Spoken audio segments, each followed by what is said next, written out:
কবিতা পাঠ। কবি শম্ভুনাথ চট্টোপাধ্যায় এর কবিতা টেলিফোনে এক রং নাম্বার।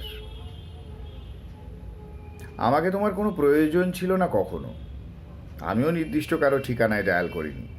টেলিফোনে শব্দ শুনে রিসিভার যখন তুলেছি, ভুল করে হৃদয়জ কিছু কথা প্রথমেই বলেছিলে তুমি। আমি কি প্রবীণ নাকি সমীরণ অথবা দীপক? তুমি অত উদ্দীপক গাঢ়স্বরে কাকে ডেকেছিলে? পাতার আড়ালে ডাকে যেমন অদৃশ্য পাখি বসন্ত কোকিল, তেমনি তোমার সুরে কিছুক্ষণ রাত্রির বাগান ভেসেছিল।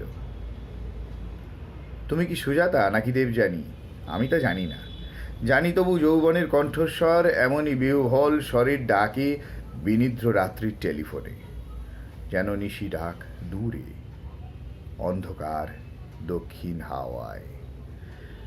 যে আসে না তার স্মৃতি, শুধু তার স্মৃতি কাছে আসে।